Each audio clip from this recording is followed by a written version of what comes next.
just wanted to touch base with you in regards to new guidelines that came out for hypertension. One particular aspect of the guidelines that's highlighting a very, very important group of individuals are pregnant mothers.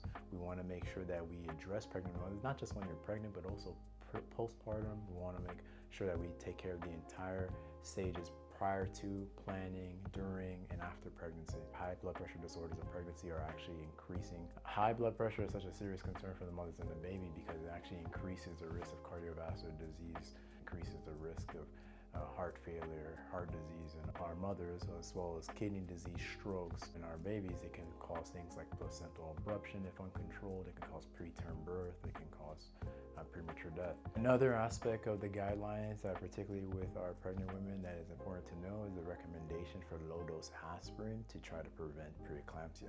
This is data that they obtained from analysis of many studies which showed that there is a significant benefit from giving patients low-dose aspirin after 12 weeks gestation if they have elevated risk factors to help to prevent preeclampsia. And for those who don't know, preeclampsia is somewhat of a total system inflammatory condition that ends up happening when blood pressure is very uncontrolled. And part of this is what can lead to increased maternal morbidity and mortality, as well as fetal morbidity and mortality. And in fact, as part of our guidelines for screening individuals for when to start on lipid-lowering medications such as statins, we actually now consider preeclampsia a cardiovascular disease risk modifier.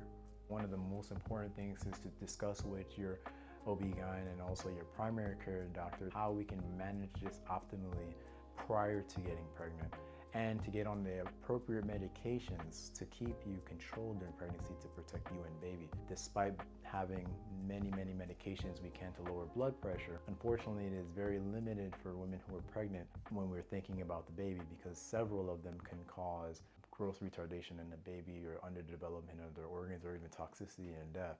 So we try to limit those medications that our pregnant mothers take to those that are safe for them and baby. So if you're planning on being pregnant, you have a history of high blood pressure, it's important not only to control the blood pressure prior to being pregnant, but also to get on medications that are safe for baby in the event that you're pregnant so that this doesn't affect the development of baby.